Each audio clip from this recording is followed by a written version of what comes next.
Does this work? Yes. Hello, welcome to this Arctic Frontiers side event organized by Interreg Aurora and Interreg Northern Periphery and Arctic. My name is Kirsty Meinheimer and I'm the head of secretariat for the Interreg Northern Periphery and Arctic program. And my name is Tina Nilsson and I am the program director of the Interreg Aurora program. And we are your hosts for this session. And it's so nice to see all of you in the room here, and also welcome to those of you who are joining us online. Just briefly about us, we both represent Interreg programs, and these are EU programs that finance organizations that work together across borders. So we are here today to talk about cooperation, more specifically Interreg Arctic cooperation. Yes, we are. But before going into what we as programs do together, we will hear what cooperation across borders means from a local government perspective. And we are very happy to welcome Carina Sammeli, who has been the mayor of Luleå municipality in the north of Sweden since 2021. So please, Carina, welcome up on stage.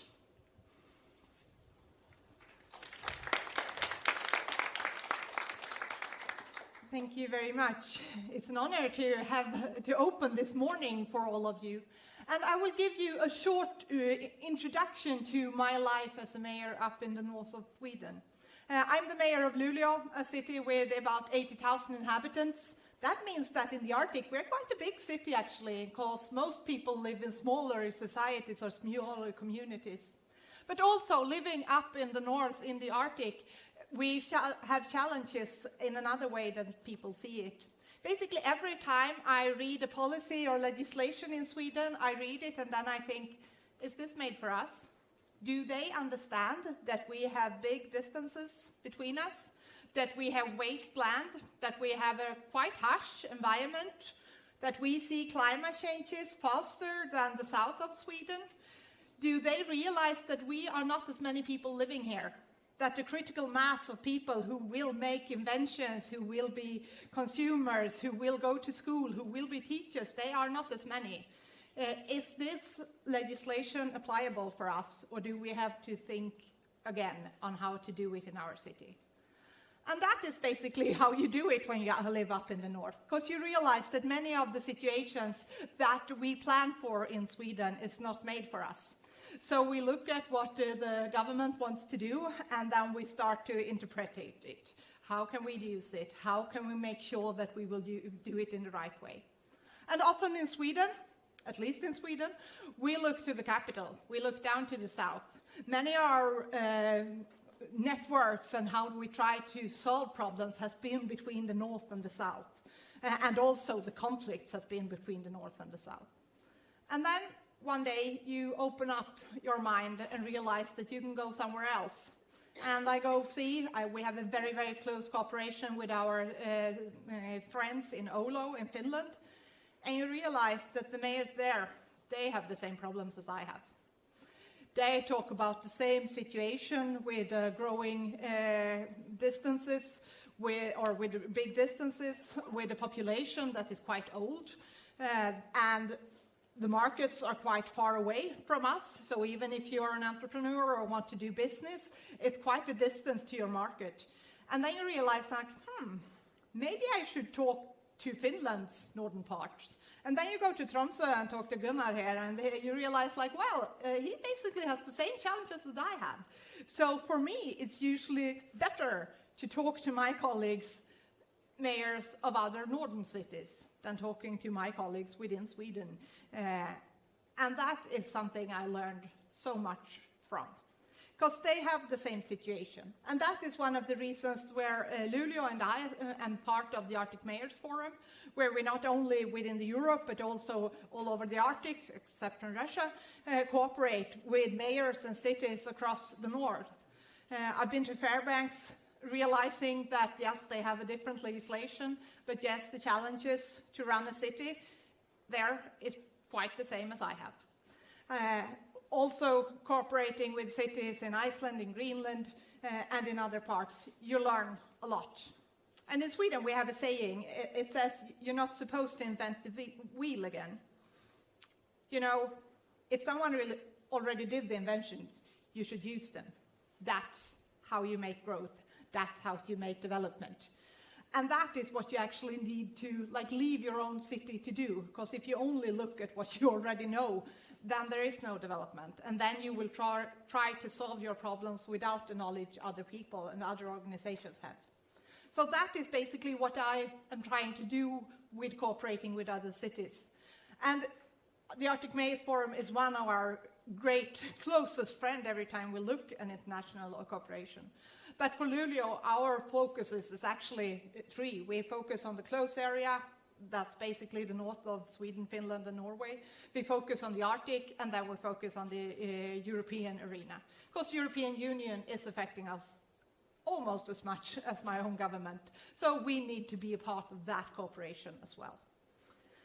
There are not that many ways to get fundings or support to cooperate across borders.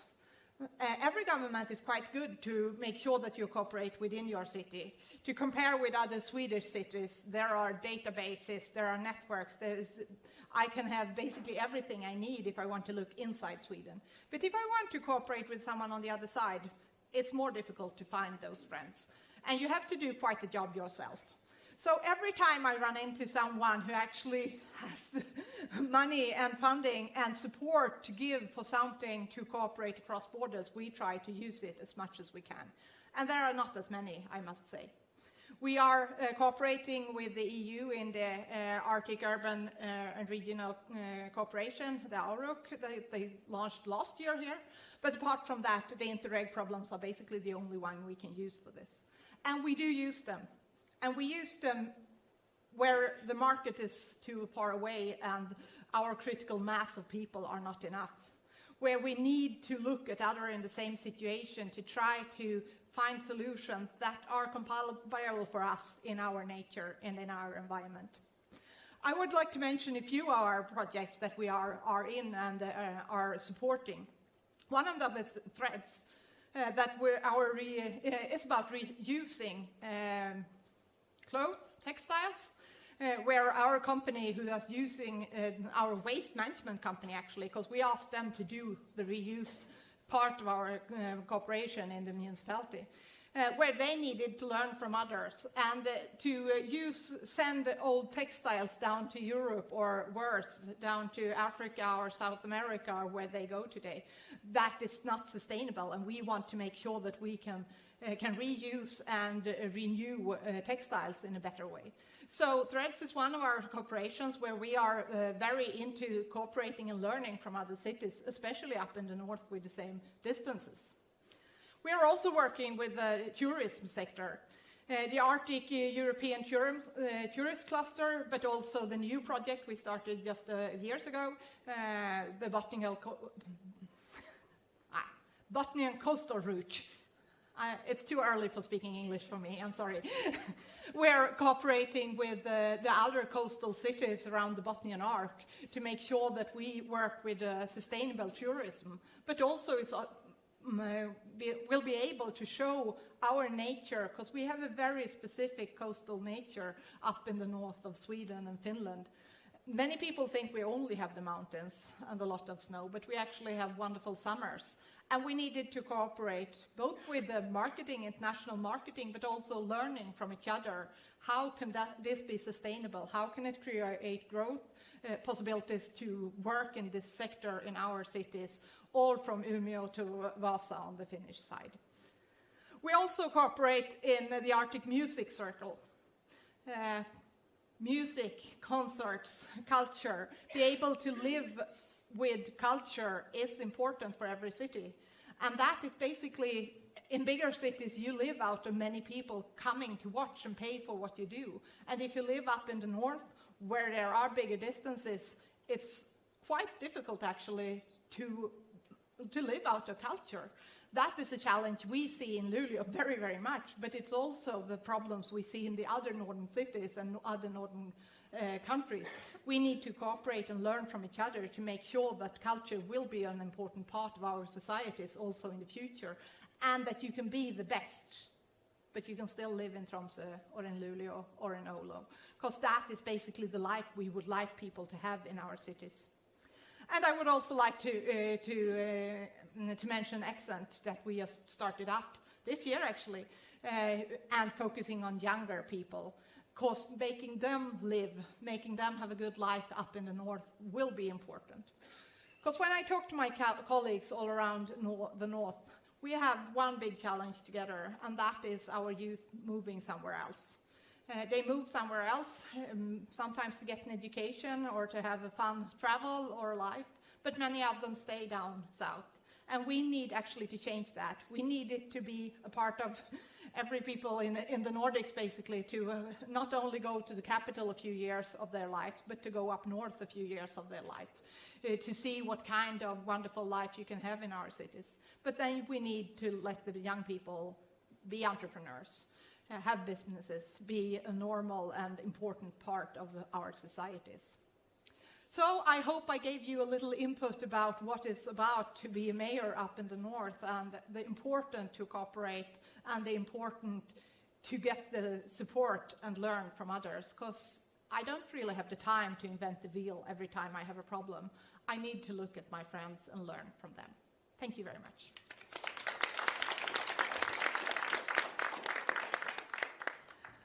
Thank you, Carina. Very interesting to hear about both the challenges but also the opportunities that you see in terms of cooperating with neighboring regions and neighboring countries. Very interesting, so thank you. Our two Interreg programs works to facilitate cooperation across borders, as you know, and we have actually decided to join forces into Interreg Arctic cooperation. So, Kirsty, what is Interreg Arctic cooperation?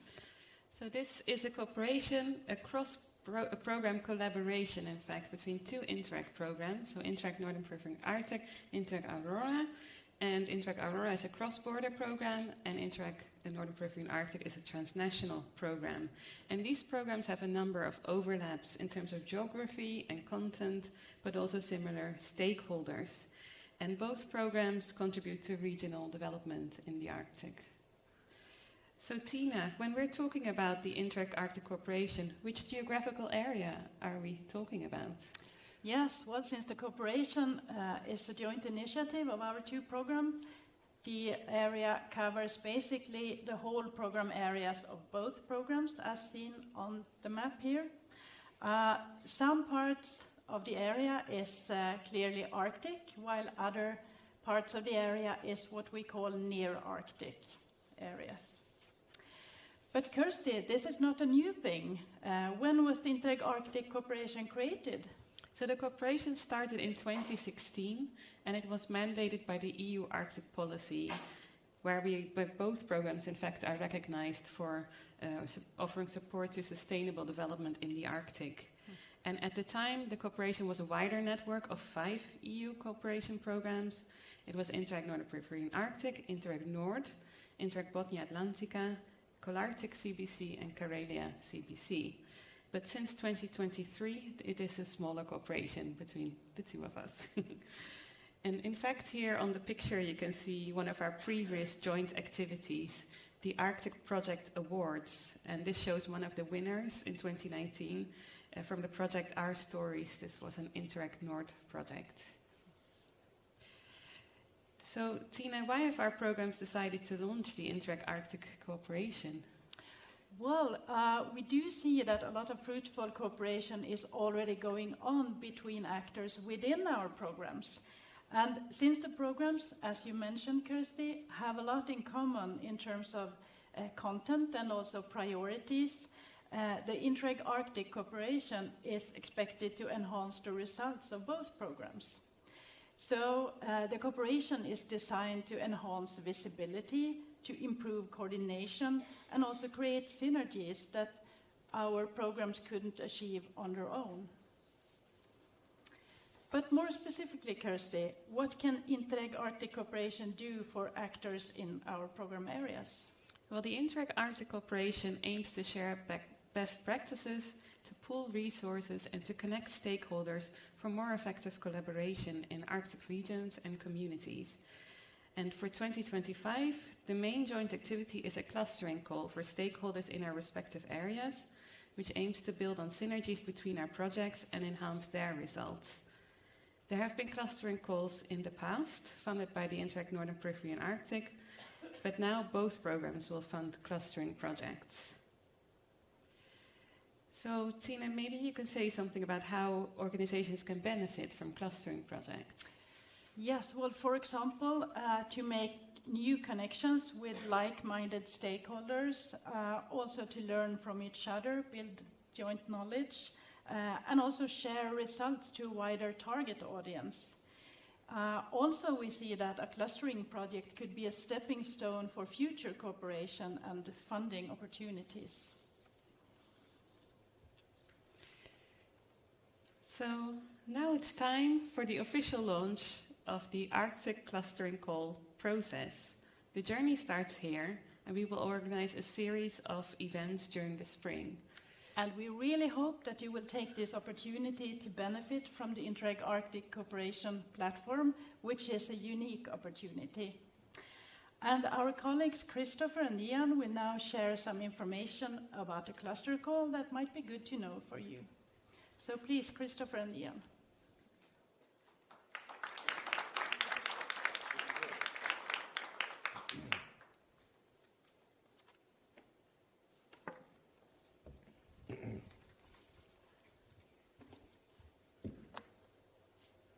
Just so there's no confusion, I'm Christopher, and you are? Yeah. Thank you. Thank you for joining us today. It's nice to look around in the audience and see a few project people that we know from projects that are ongoing and even some that are finalized. We're here to talk to you today about what's the forthcoming clustering call. And we've had a lot of thoughts that have gone on among ourselves as the program, but we've also involved regional contact points, our monitoring committees, and our steering committees to come up with what we're going to describe to you right now. So if we can move to the next slide, please. We've boiled it down to a few serious aspects that we're looking for in projects. The first is that of enhanced collaboration, increased awareness, and a wider impact. And Kirsty and Tina were sort of mentioning that, but we're going to go into a little more detail with you. So if we were to look at the enhanced collaboration, here we're looking for projects working together to transfer across regions and maximize their transnational and cross-border impacts and connect with other users. Secondly, increasing awareness, and this is a very important aspect of what we're doing in terms of cross-border collaboration and bringing our projects together. And here we're looking to increase the recognition beyond borders and among ourselves to have cooperation value, establishing lasting networks and stakeholder involvement. Yes. When we talk about wider impact, a project can consist of a joint effort to inform decision makers, promote results to target audience, and create business plans for innovative solutions. Clustering projects are expected to demonstrate activities and deliverables that go beyond the achievements of their individual projects. This can be, for instance, involving a wider group of stakeholders, promoting results beyond the ongoing or accomplished activities, or to share results to other regions or sectors. And of course, gaining critical mass and establishing new networks are also vital. Thank you. I'm just going to describe a few things that we're looking for in projects when they're coming forward, when we're assessing them later in this year. So we'll be looking for projects that are collaborating and what we call transferring their outputs, and they're working across organizations, and sectors, and regions. So, for example, disseminating results and outputs is a very key thing that we'll be looking for when an application comes forward. And in that collaborating, as we've mentioned here, in increasing the awareness, it's very important that we can see that it's not only just cross-border, but it's transnational. And inside of that, we're adding value to our cooperation, not only as a cross-border program, but also as a transnational. Of course, that leads to other things, such as people noting that there are developed networks. And this is an activity that we'll be looking forward to and seeing in projects, because it's already established in the finalized or ongoing projects that we're looking for in our program areas. But what also comes out of this as well is the fact that projects will be complementing each other with their skill sets. And those skill sets are very important for increasing the outputs of previous ongoing or finalized projects. And as Ian was mentioning, these projects are moving towards creating critical mass. And that critical mass can be seen in informing policymakers, decision makers, other organizations in our programming areas, from Finland right the way across, and in our case in the Northern Periphery and Arctic, right the way over to the Greenland-Canadian border. So we're looking at increasing our mass in terms of what we're doing. But clustering projects have one final thing that we're really looking forward at the end, and that is that they are working together to create at least one major communication activity or an event which makes their work visible to those that have been following the projects, but also to showcase the positive change for the partner regions and both of our programs, both transnational and cross-border. But there's a little added thing for projects that are coming for the transnational programs, and we describe those in a little more, and the cross-border ones. But for projects being funded by the Northern Periphery and Arctic program as a clustering project, they get a special title called Operations of Strategic Importance. And this is something in the Interreg programming that programs have been asked to look into. And so we'll be focusing on projects coming forward in the national side of our work together, in terms of that they're looking for communicating their ways, they're communicating their projects in ways that go to a wider audience. Thank you. So we get to the next slide, please. So with understanding that we're in the business of collaborating and working together, both as cross-border programs and as a transnational program, we came together somewhere around last year, in the middle of the year, in May, when we finalized our terms of references with our monitoring committee and our steering committee. But leading up to that, we'd had many discussions about mapping and what kind of projects and what kind of areas and themes that we have between our programs. And after some work, we came up with three thematics, the first being SME competitiveness, and the third being research and innovation, including circular economy, and then finally the third thematic, which both of our programs have, is that of climate change and climate change adaptation. And being in the area that we're in, we see this, and many of you that are in the Arctic know that the climate's changing, so it's one of the things that we think is very important to address. Well, let me first move to the first of our thematics there, and that is SME competitiveness, and that's including cultural and sustainable tourism. And here we're looking for projects that will be involved in transferring and developing models and solutions to support SMEs. Facing, as we do know, and Karina was pointing to the fact about the youth leaving and they go to the south and they get some education, do they come back? It's that kind of brain mass that we want to come back to the north, where we can get them involved with the opportunities in the peripheral areas that we work with in our programs, and focusing on the entrepreneurial skills and business, sustainable business models. So we have a view here in looking at projects that are going to be developing their thematic of SME competitiveness. Thank you. Yes, I can say that Interreg Aurora so far in this program period there's been a lot of projects within the culture and sustainable tourism. But the next team also is a very popular team where we have a lot of projects in Interreg Aurora, and it's research and innovation, and this also includes circular economy. In the programs, project has, for instance, aimed to facilitate technology transfer across the program areas, benefiting SMEs, and also including the use of green technology.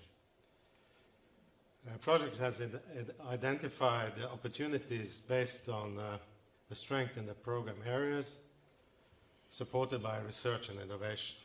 And this also includes regions' smart specialization strategy.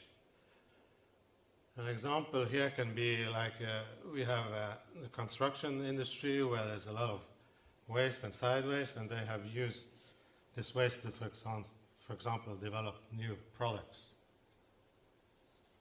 Yeah.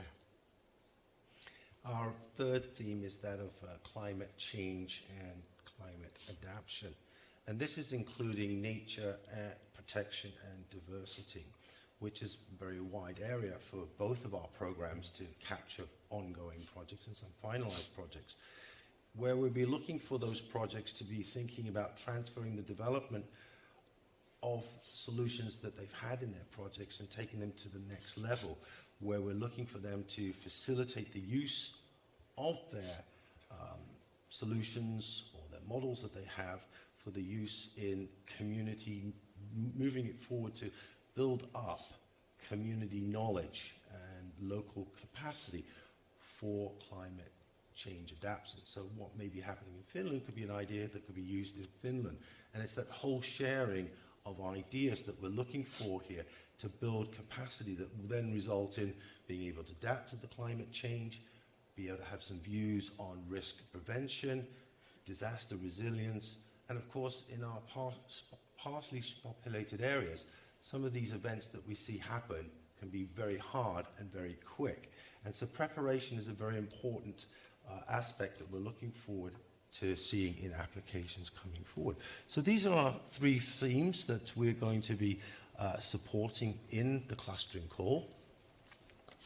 If we can go to the next slide, please. But in order to know what to do in coming forward under the three themes, you need to know a little bit about what types of projects that we're hosting and what type of partnerships, and I'll pass it to you, Ian. Yes, Interreg Aurora is a cross-border program. And cross-border cooperation must be the core of all projects. All participating countries must benefit from joining the project, and of course sharing know-how and best practices is essential. And of course building critical mass with complementary competence is important. When it comes to the clustering called Interreg Aurora, there must be a minimum one partner from an ongoing or finalized project funded by Interreg Aurora, and one partner from an ongoing or finalized project financed by NPA in Sweden, Finland, and Norway. But there has to be minimum 2 countries in the project. And in Interreg Aurora, we have 4 priority objectives, and for the clustering call, it's priority objective 4, better and more sustainable cross-border cooperation that the project has to apply within. And the clustering call is open for both sub-area Aurora and sub-area SAP. Thank you.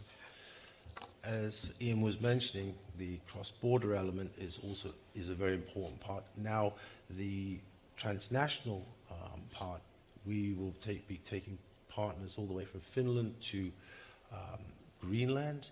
And in the region, as we saw in an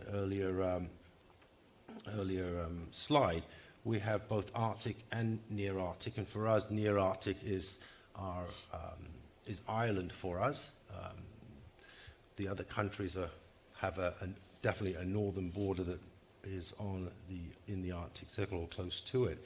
So for us, with our regions, all project partners must come from the northern periphery of Arctic, and also, as Ian was mentioning, we have a minimum requirement for projects that are going to be transnational, where there are 3 partners. One must be from the NPA program, so that could be a lead partner, it could be a partner in a project, both ongoing or finalized, and one partner from the Aurora program, and the Aurora program, as we know, is Finland, Sweden, and Norway. So we're looking for one partner from there, from an ongoing or finalized project. And then the third partner can come from either program. Now we have, as I say, a minimum requirement of 3 partners to be eligible for a transnational project. A lot of you may be here to find out about the money and how that works out. And for those applying for the transnational program, we have a maximum budget of 200,000 euros, and that will be delivered under what we call a lump sum principle. It's very technical, so if anyone has any questions on that principle, we can take the conversation outside in the corridor. We have some fruit and some goodies, and you can see the rest of the team and chat with us. But this is applicable under some what we call intervention rates, and the intervention rates are the same for both the Aurora program and for ourselves, where ERDF-funded countries, member states, they will have an intervention rate of 65%, and for Norway, it's 50%. So that's some thinking in terms of whoever's developing projects to know that this is how the funding works out for us. In the case of the transnational projects under the clustering call, we will be lasting for 12 months, and that 12 months starts whenever after the project's approved. So here's some insight into the types of projects that we're looking for, and some information about the partnerships. And partnerships could be made of universities, regional development agencies, chambers of commerce.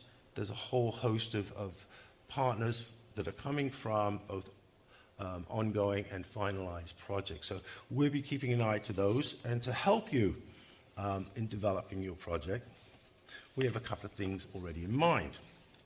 If we can go to the next slide, please. I just forgot to mention. Please do.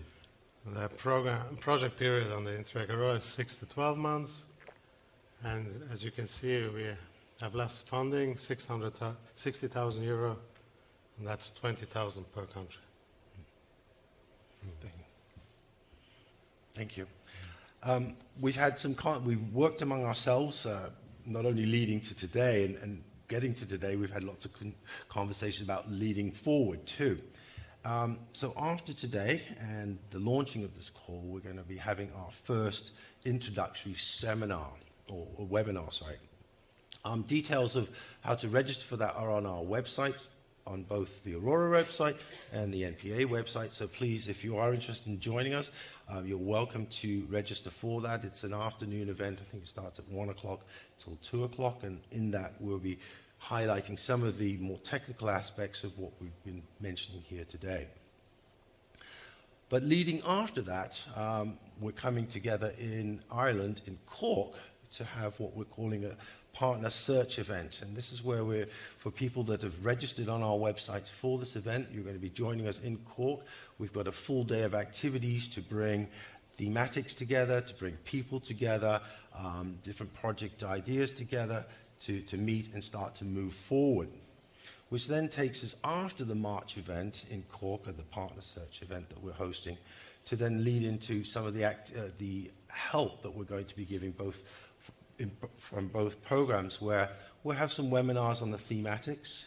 So we go beyond the introduction of what the call's about. So we'll be coming together to do some webinars, and inside of that we'll be working with project idea holders via a template that we've developed. And again, that too is available on our websites. So if project ideas are in the room or listening to us right now, please do go to the websites and download that template so that you can start to mind map a little bit for yourself and with others to develop your project idea. And then we then lead into... Yeah. Like, as you can see on this timeline here, the calls, or the clustering call will open on the 8th of September and close on the 6th of October. And a decision on both Interreg Aurora and NPA program will be made by the monitoring committee NPA and steering committee in Interreg Aurora in December 2025. So you can see, for those that are interested in joining our Interreg Arctic clustering call, we've got a clear idea of where we'd like to take you and encourage you to come along and work with you. So that leads you to know that you've met Ian and I on the stage. For those that are in the audience and staying on, you'll be able to meet our other colleagues. You've already met Tina and Kirsty, but we have other colleagues here as well, and members of our monitoring committee. And I see, as I mentioned, there's a few people from our projects here that could also add into this. But what we'd like to say is sort of thanking you and saying goodbye from Ian and I is that we have details here and also on our websites. And please, if you do get onto our websites, you can stay in touch and follow along with us on our hashtag Interreg Arctic Cooperation, and keep up to speed with what we're doing and moving along with this Arctic clustering course. So thank you from both of us. Yeah. And we'll look forward to chatting with some of you outside. And for those that are online, don't hesitate. Send us an email if you have any questions, because this is what we do. And we're looking forward to a very exciting year with this Interreg Arctic clustering course. So thank you very much.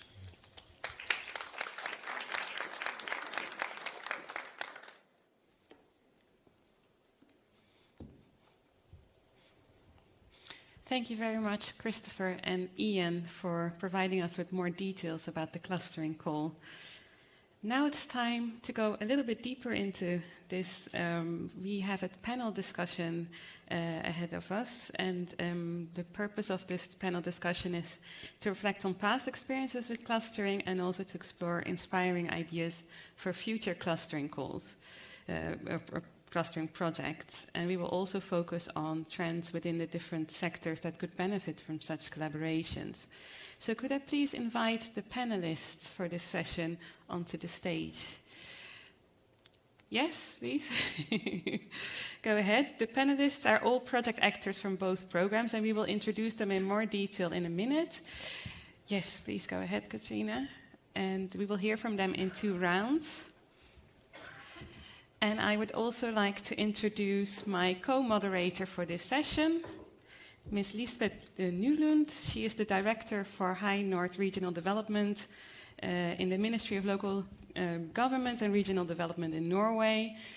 Welcome, Lisbeth. And Lisbeth is also the Chair of the Monitoring Committee for the Interreg NPA this year. So, Lisbeth, would you like to kick us off with the first round of this panel discussion, which focuses on how the panelists have worked with regional development topics relevant for Arctic communities and also highlighted by the EU Arctic policy? Yes, thank you so much, Kirsty, and good morning, everyone, on my part as well. I would like to ask a question to you, Katrina, if that is okay. Katrina Strain is General Manager of ERNACT, the European Regions Network for the Application of Communications Technology, based in Ireland. She specializes in stakeholder engagement and fostering international partnerships in the domains of digital and energy technology, smart cities, low-carbon social technical transitions, and regional development. So here goes the questions. Digitalization is crucial in peripheral and Arctic Nordic regions, as recognized in the EU Arctic policy. What lessons have you learned about working across multiple countries to achieve wider outreach that any single organization could manage, especially in the field of digitalization of public services? What, and this is, I think, important, what would you have not been able to achieve otherwise, what is the added value of collaborating across national borders? And second question, what role does stakeholder engagement play in digitalization? So please, Katrina. Yeah, we've been involved in a number of NPA and clustering projects in the area of digitalization, and it's very important for us to these funded projects because it allows us the opportunity to work with other regions and learn from other people's expertise, and also from learning from the failures and successes in other regions so that they can be implemented in our own regions. And without working across regions, we wouldn't be able to achieve the same impact in our own region, because you're learning from the successes of other regions, the failures of other regions, what they did wrong, what they would do better the next time, how to implement it in another region more seamlessly. So, and especially for digitalization, we find that very important to learning from other experiences and to be connecting and collaborating with those other regions as well.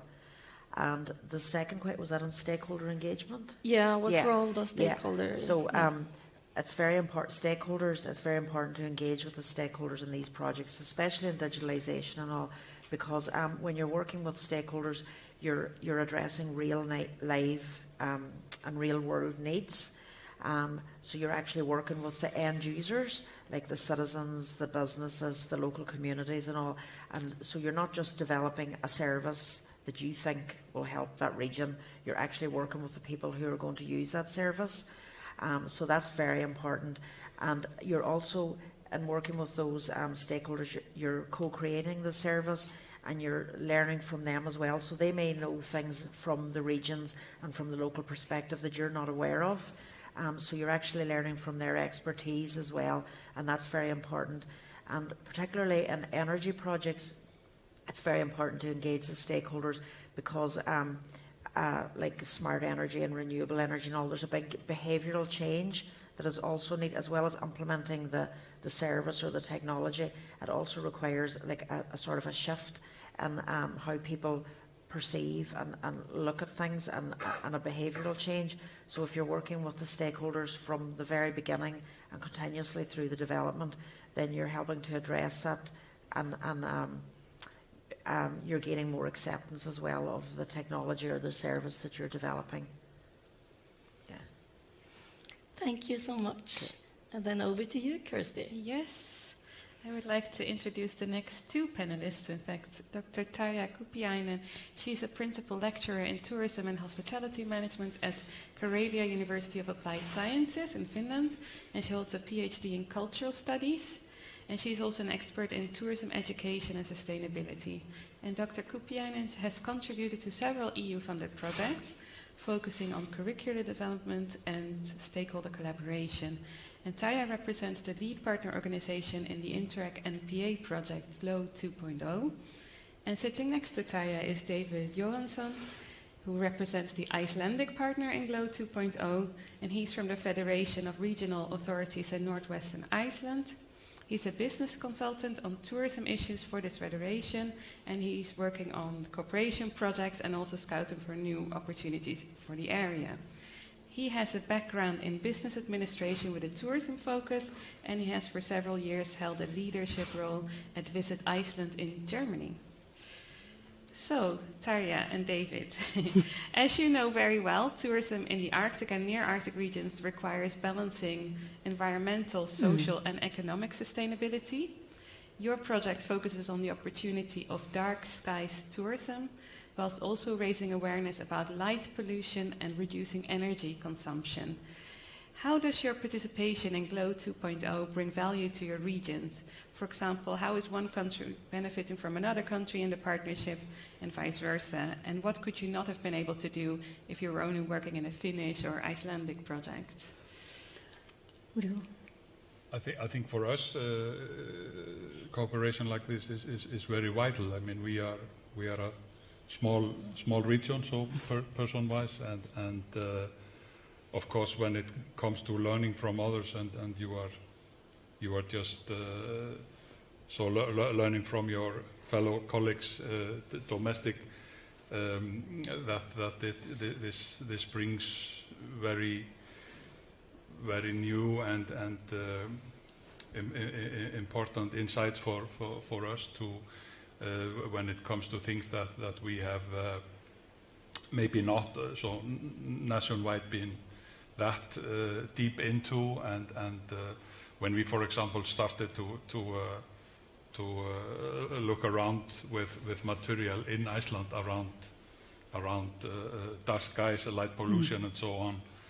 We found a paper from the government from 2013. That was so it is also in that things are more in time and so relevant for what you are. So this is something that brings us a lot of value. Daria. And one important we have in our project is so-called learning journeys, and that's a transnational that exploring journeys, and they are not only us project partners but all our stakeholders, and it has been very useful for them to share experiences with their similar situations in, for example, in Iceland, Finland, Norway, because we are very sparsely populated and long-distant areas. And as is mentioned earlier, is it very important and significant for us to share our experiences, and then we have found different ways how to involve local people to our project, because in our areas it is essential that our tourism services are also that kind of services that our local people could use them, because we have not so many tourists in our region. And what I can say, we have organized, for example, in Joensuu, that cinema in theater, and we invited local people there, and there were a lot of artists there, and they were very interested in our project and that dark sky experiences, those stars, and of course light pollution, because we know that there are just few people who are not affected by light pollution in the world, and we have raised that, we have disseminated knowledge about it. Thank you very much. Yeah, so you already touched on it, that Interreg programs, both of you actually did, they take a bottom-up approach, starting with the needs of local communities. How has the GLOW 2.0 project engaged with communities? Why is it important to listen to the locals when it comes to topics like dark sky tourism, and how has it benefited them? So we have organized some panels with the local people, and we have asked their needs and their expectations, and it must be of utmost important to meet people who are kind of influences in their own communities, and then we try to figure out how to find different ways to not only raise the awareness of light pollution or dark sky tourism, but also make them do something themselves. And how come it so that they really find it important, just for me and my community, to avoid that light pollution, and that's why we made that very short animation about light pollution, and because I'm a teacher or the principal lecturer at a university, so I have connections to students, and there were only third-year media students of our university who really made that video, and it is in YouTube, you can all see it, and it is quite important. It says, what is light pollution?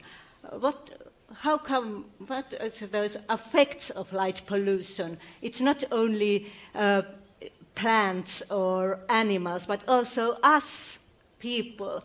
because you can know that, for example, the rising number of breast cancer is connected to light pollution, and there's a very much healthcare problems, and we really would like to find a way how to avoid the light pollution. And there are very easy ways how to, like your lamps, what kind of lamps you need, what kind of how to direct them, and so on.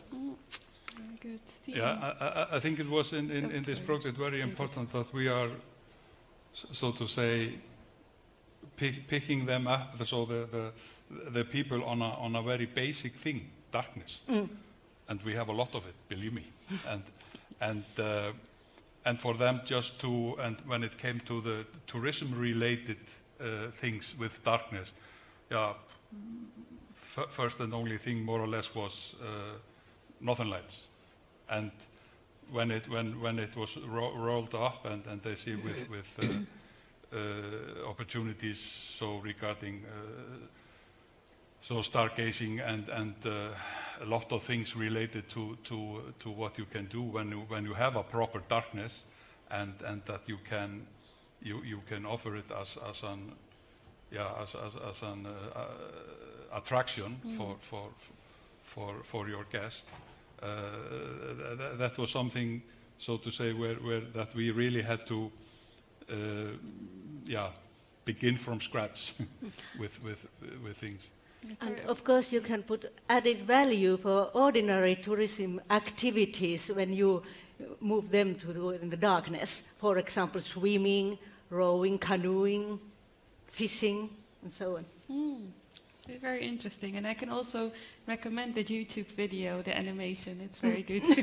Thank you. Thank you very We're much. very proud of Diane, that. Our students. It was even because there is an item within tourism called dark tourism, which is something different. Yeah. So related to historical things of some dark moments. And we were even able to combine dark tourism with dark sky tourism in one spot. Very interesting. I'm going to move on to this. Sorry. We have more panelists. Lisbeth, please go ahead. Thank you so much, Kirsty. I am going to introduce to you the last member of the panel. Stian Larsen, sitting beside me here, is the acting cluster manager for the North Norwegian Waste Management Cluster, Avfallsklynge Nord, and a project leader at Remix AS. He is the project lead for the Interreg Aurora project, Nordic Waste Management Vision, NOVA, and project expert in the Interreg NPA project, Threads. So here's one working with both programs. Previously, he worked with regional business development in the County Council of Troms and also business consultancy. So I have two questions for you, Stian. The project NOVA, Nordic Waste Management Vision, highlights the challenges and opportunities of sustainable waste management in the High North.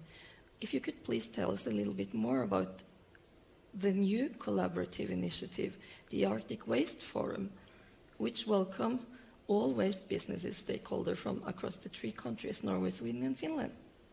Yes, of course. I think I'll give you a little bit of background about why regional cooperation in waste management is so important. So all of the waste management companies across the Nordkalotte region are defined by being quite small in size.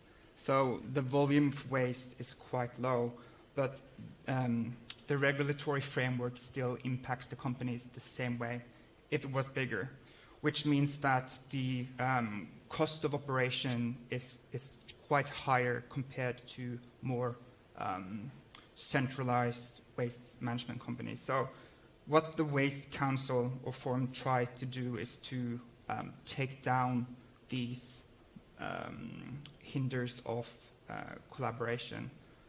So most of the waste, especially for Norway, is sent somewhere else for processing. So the residual waste is burned and reused as energy. So all of these things combined makes it very challenging to collaborate between the waste management companies. So that's what the forum is trying to do to make it easier. Thank you for that.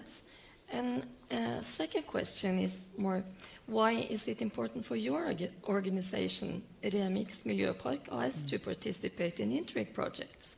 How can this international cooperation address the current obstacles hindering the development of the joint waste market and benefit the Arctic and near-Arctic communities in ways, once again, in ways you could not have been able to do if only working in a Norwegian context?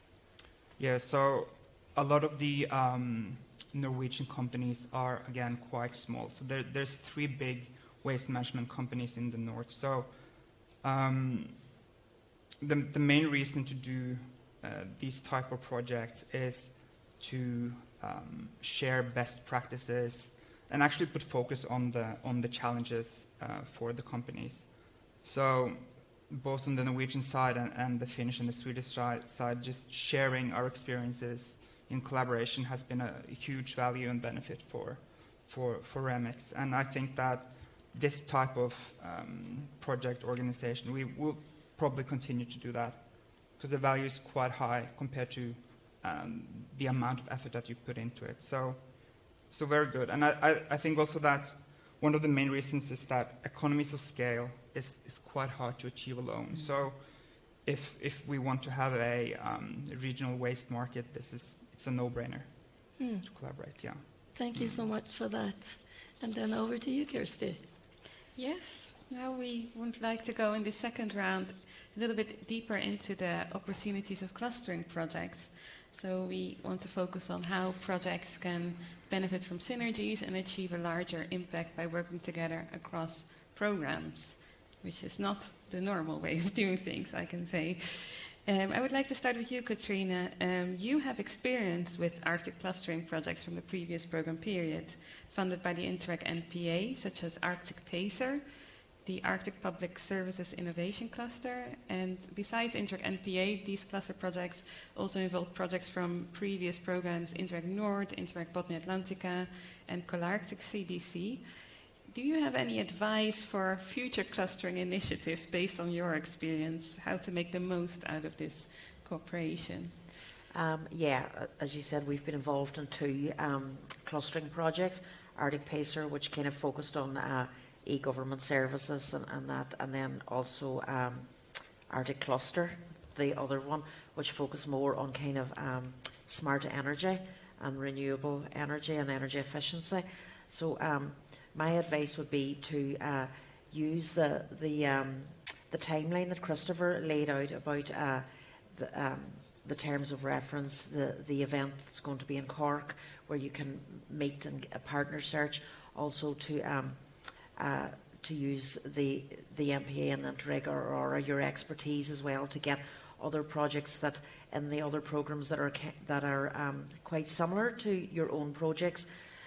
So from the very start, it's important to kind of set out what the objectives are and the goals, so that you don't lose focus when you're kind of developing your project and you're quite aware of the objectives and the goals of the project and the various regions.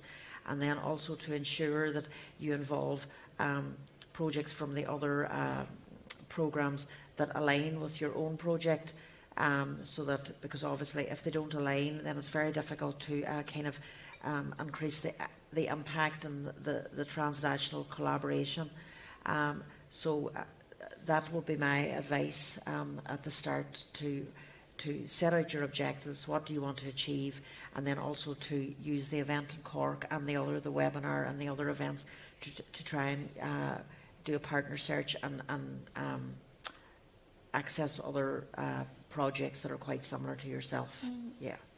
Good advice, I think. And Katrina, I mean, you are from an Irish organization. Could you say something about what opportunities Arctic clustering projects offer to partners even from the near Arctic and not from the high Arctic, so to speak? Yeah. So, as you know, Ireland, it's not in the Arctic, and we're classed as near Arctic. but we also have a lot of similar challenges to the Arctic regions, like we're very rural based, with peripheral regions, there's quite dispersed populations, there's a great distance between different, between the large population centres. We also have harsh climates, maybe in a different way as well. Like, for instance, last week we had a very bad storm in Ireland that there's still 250,000 people without electricity and water.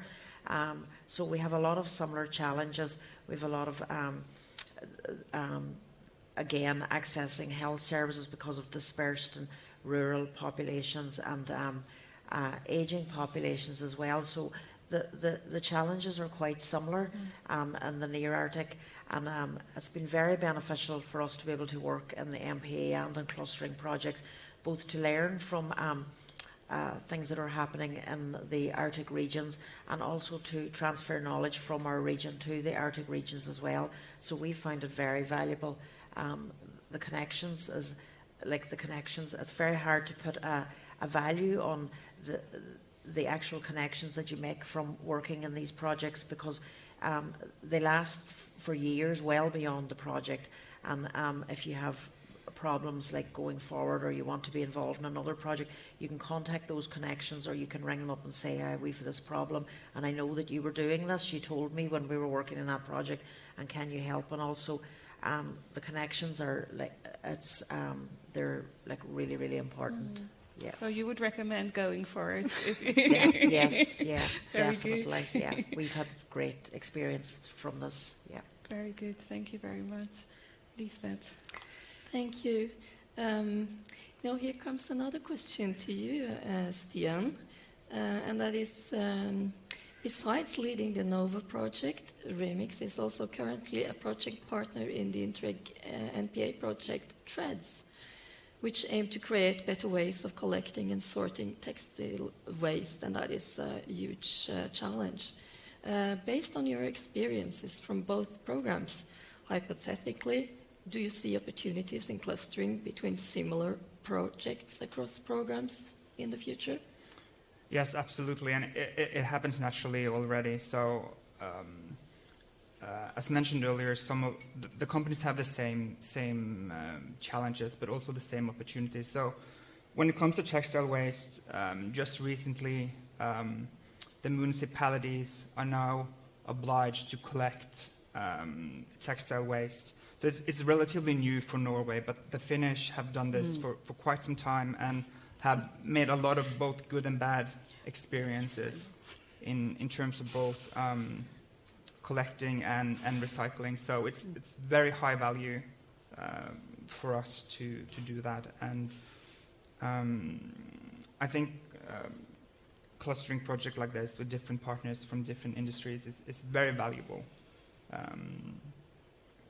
In terms of sharing best practices. Yeah. Thank you so much.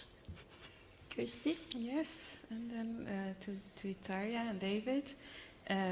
So we already touched on your project, LOW 2.0. It's about sustainable tourism, but it also addresses light pollution, nature protection, health impacts. You started to talk about this. So this could perhaps be an interesting link to other types of projects than only tourism projects. So do you see a potential for GLOW 2.0's outcomes to evolve into clustering projects in a different theme, perhaps? Or, and if yes, what might such a project look like? Actually, we have talked about that at our university. Okay. With those, yes, that the healthcare and physiotherapy curriculum program teachers. And they are very interested in cooperation and, of course, transnational cooperation, because they have a very good connections to not only NPA area but also wider areas. And that's important because we know that there are a lot of health impacts of darkness, and as you might say, we don't have very much darkness in Arctic areas during summertime. And that's your near areas, you have that. And what have we learned? We have learned that we have to find ways how to make kinds of artificial darkness by using new technologies. And we have to find out the ways how to do it sustainably and very responsibly. And I think that's we can connect it as our tourism program, and then healthcare program, physiotherapy program, and and our knowledge about aging people, because we know that in Europe our population is aging, and that we can perhaps have some solutions for that. For example, memory disorders. Perhaps there are connections between light pollution and that. Perhaps. We don't know, but we have to find out to have some researchers from our universities, scientific universities, and of course applied sciences. And then after collaborations, we have to find ways how to deal with those future problems we will have, and of course that climate change and so it impacts and everything. And I think that we have a lot of follow-ups coming, and now, of course, we have already that program of regenerative tourism that is very much connected to that climate change and its impact to tourism. It's globally and, of course, in our area. So I can stop now. No, it's fine. We have time, in fact.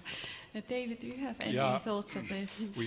We are maybe not that far in it like our Finnish colleagues, but I'm sure that if it comes to some relevant topics that are so as results of GLOW, that we might look into it, and we see things like just how with lightning within the master plans of the communities, how that is built and how that is taking into considerations seems to be very different from country to country, and so there might be something to look into. Yeah, so connecting it even to planning, community planning. It's very interesting. Yes, Lisbeth. Yes, in fact, this is very interesting. We are getting closer to the end, I can see. But a last question to everyone in the panel, and that is a bit concerning the forthcoming or the launched clustering call also. Do you see a potential to work together with any of the other panelists or any other Interreg projects in the future or in this call? And how could, and that is maybe also a question to the programs, Kirsty, how could the programs even facilitate to make this happen? Who would like to start? I think waste management. I think it is there is a great possibility to work together, because we know that tourism costs a lot of waste and circular energy, and so that's very good. Yeah. Yeah, absolutely. That would be very relevant for all of the waste companies to look at. Yeah. Same with transportation as well. One of our biggest costs, transportation and logistics. Yeah. Yeah, we know that there is a Icelandic partner in the threads. Yes. And so we see it so when we see it from our perspective of the region, that somebody is taking the balls that are coming up in this cooperations and taking them further, and in that case, so the heart of the textile in Iceland. And I think it's also what maybe not a certain project, but also very important of future project regarding young people, and to lead them into this mindset of cooperation and how we can learn from each other. And of course, digital. We're very interested in collaborating with other regions in the clustering project. We have two current NPA projects, ANOCAP and COPER. ANOCAP's about developing disruptive technologies to support the development of new public services that help the citizens, and also COPER is about the development of a virtual power plant to so that local communities can control their own energy supply and demand.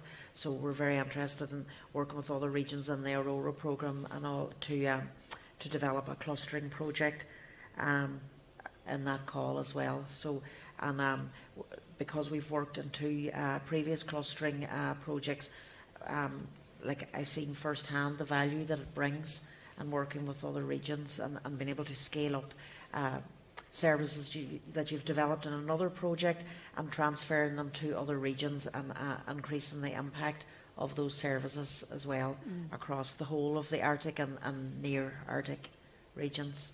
So yeah, I think.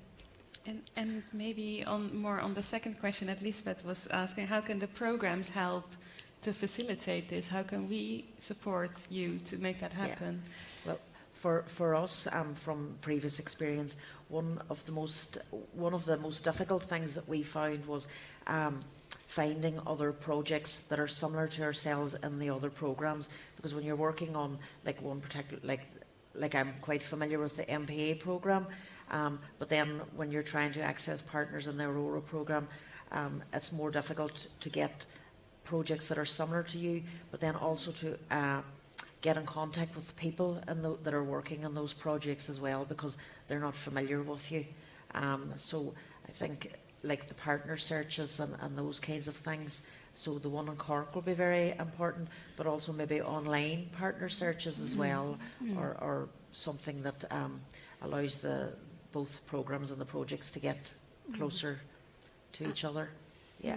And what about those transnational and transdiscipline brainstorm opportunities? That's good. Yeah. Could you elaborate a little bit more? As a program, I'm asking for a friend.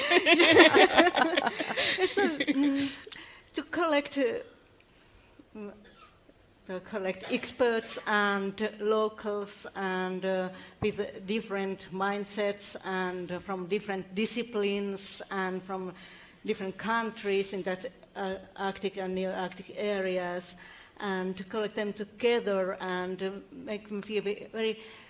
That kind of, we can say, is like a service design project, for example, to collect different people together and gather their ideas and limitless ideas, and then we can elaborate those which are useful and which we can now implement. And that kind of situation, it might be part of at least trying. Yes, yeah. It's not difficult at all. Yes. I once participated in it was like a speed dating service for projects, and it was like so there was like maybe 20 different projects in a room. Each person got up and they had like a few minutes just to say what their project was about, and then there was like a lot of different tables, so you got 5 minutes, so you just kept moving around the tables and you had 5 minutes to talk to this project, the next project, and whatever, and I found that very beneficial. So in them 5 minutes you had to like kind of work out what the complementarities were between the 2 projects, and I thought it was a really good way to kind of make connections with different kind of complementary projects. Yeah. Noted it down. Yeah. David, do you have any wishes for the support from the program side beyond what has been mentioned? Yeah, it's maybe just this thoughts if they are deep enough during the project. So with what are we ending up with, and is it that you maybe that the projects start early enough with to think of the legacy of the project, and is it relevant to be taking further into something different or to a new project ongoing. Very good. Stian, do you have any thoughts on what might be challenging for a project that wants to start? Yes, so I think a lesson learned is that a lot of the companies that should and could participate in projects like these are quite small. So it would be a far stretch for them to be part of this. Not really sure how how that can be changed. But I think that, especially for the Norwegian waste management side, there's 3 companies maybe that could participate out of 15. And it's probably the same for the different sectors as well. Yeah. So difficult to reach, maybe, or difficult to get buy-in for these very small organizations. Yeah. I'm taking notes. Yeah, me too. Lisbeth, do you have any reflections on what has been said? Yeah, I think it has been very interesting, and I think we've gotten new insights, both in like project, especially those presented here, but also on the challenges and opportunities for further clustering and collaboration, and also the whole session taking into a whole. I kind of noted some bullet points to myself, and one of them is this, that the regions in the high north and Arctic and near Arctic, they are even though they are of course different, they have a lot of similar and even joint challenges that are possibly more joint and similar than the challenges that are existing in the furthest southern regions of each and every country. So that is one thing. And the other thing is that Interreg, as such, the programs, are kind of one of very few, at least, tools that give the opportunity to collaborate and even test and pilot things on a small scale, and even offer funding and opportunities to do that for maybe not the smallest of actors, but actors that are living in and are set in the Arctic region. So that is another one. And the third is the point about relevance and engagement and bottom-up way of working, and that is securing, at least it should secure that the projects will work on relevant issues for the communities and contribute to local development, and the inhabitants are sort of a part of the journey. And my last point is the one about capacity building and pulling resources and experiences together across national borders within this region, having a lot of things in common, and involving not only the local communities but also the SMEs and the R&D institutions and even NGOs. So that is kind of my summary. And of course there are challenges, and you were mentioning some of them when we were talking about how to try to facilitate the partner search, and if the projects themselves are relevant for building on and taking forward. So yeah, that's what my notes are saying. Yes. Thank you very much. I think that's a very good summing up also of why we do this effort of Arctic clustering and the Arctic cooperation in general. Yes, and I think you've given us some food for thought also about how we can facilitate this process, and if you have any good ideas. We're still working on the sort of agenda for Cork, so we want to keep the conversation going so that we organize things in such a way that we facilitate projects in the best way. And yes, I think it sounds like there's a lot of things bubbling here, or potential for clustering projects. And yeah, we hope to see your applications in October. But yeah, I think this slowly wraps up this panel session. Yeah. I would like to thank all of you, Katrina, Tarja, David, Stian, and also my co-moderator, Lisbeth. Thank you so much. And yes, so thank you very much for this session. Thank you, Kirsty. Thank you.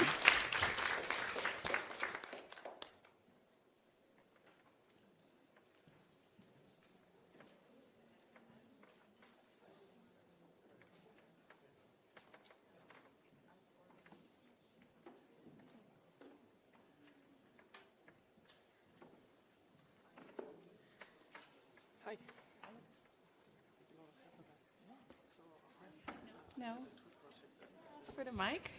Thank you. I wanted to invite my co-host Tina back on stage for the closing remarks. So Thank Tina, you. go ahead. Thank you, Kirsty. Well, I would just like to say that for those of you watching online, and for all of you, of course, I would like to remind you about the webinar that we will have on the 4th of February. You can find the registration links on our website, so please join. Yes, very important.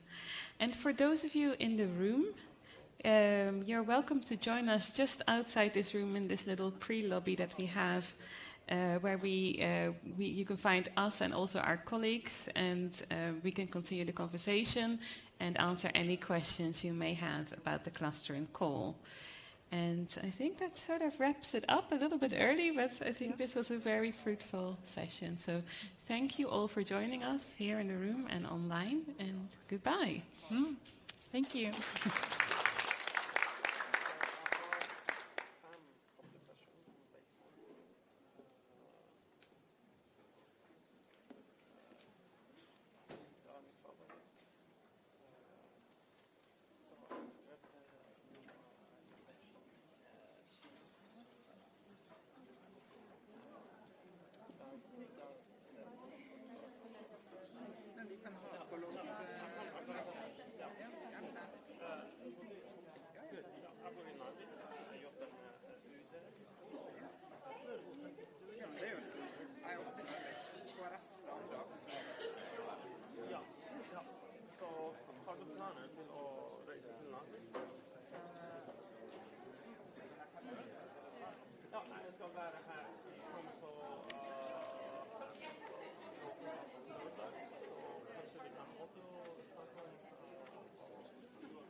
Well, I can see because interviews are all confidential for the research. I do two people, your communication person as well. Maybe we were a little. Yeah, I think.